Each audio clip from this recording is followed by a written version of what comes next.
is November, I would like to share this story called The King's Thanksgiving. Oh, the village was all abuzz about it, for the king had said the fine harvest had come in. The fields had been golden with the grain, and the orchards had been crimson with the fruit.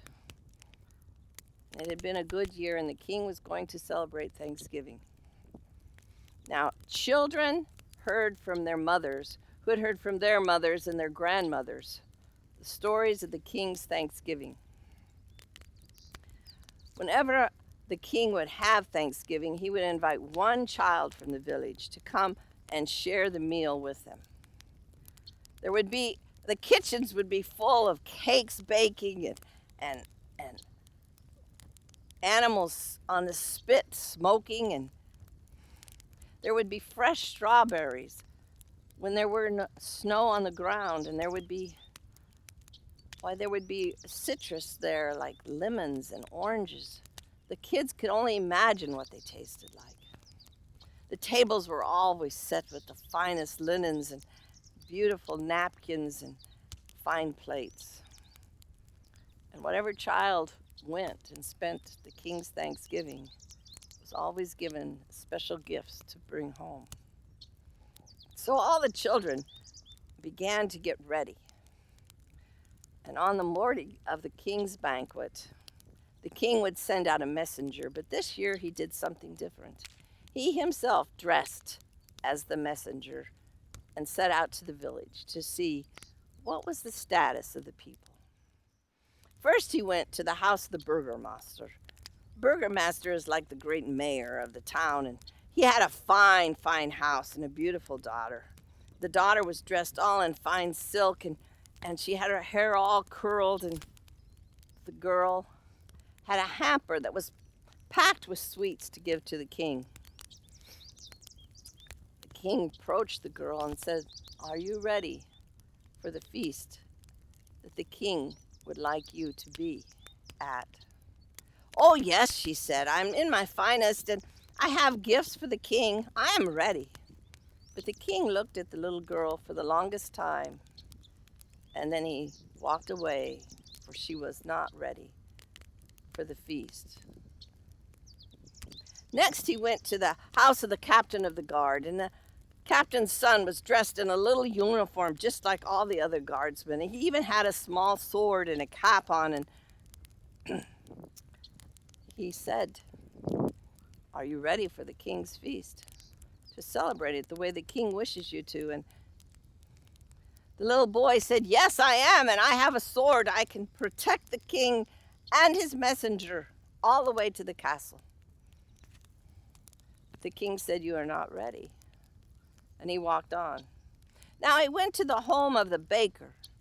Oh, the baker, they made fine, fine breads and fine cakes, and they measured their flour very carefully. They had very little left over to give to the poor, but they always had a fine sale every day. And the baker's son had an empty basket, for he was going to bring home good things for his family. "Are you ready for the king's banquet?" And the boy said, "Yes, I am." But the king could see that he was not ready. And so the king went all day from door to door and place to place and talked to children until the sun was beginning to come low in the sky, and there in the cobble streets in the poor section of town he found himself.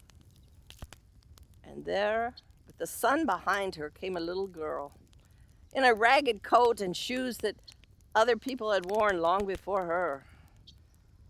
Her hair blowing in the cold November wind, and next to her was a little boy. He had a stick for a crutch, and his foot was all wrapped, and she was helping him along the cobbled streets as best she could. The king went up to the little girl, and the little girl's face broke into a bright smile. It was as if sunshine was coming right from her, and her eyes sparkled, and he said, "Are you ready for the king's feast?" "Oh," she said, "heavens, no. but my little brother is. For you see, he is lame and he is very, very hungry. So I am bringing him to the castle." And the king looked at the little boy and he looked at the girl. And he leaned down and he picked up that little boy, thinking he was heavier even than he was, and he practically threw him into the air and he put him in the crook of his arm. The little boy's face too broke out into a smile. And the king said, "Yes, you are ready for the king's feast." And then he turned back and he looked at the little girl and he said, "And you are too, for your heart is in the right place." And the three of them went to the king's palace for the great king's feast. May your Thanksgiving be filled with gratitude and the ability to see the needs of others. Happy Thanksgiving.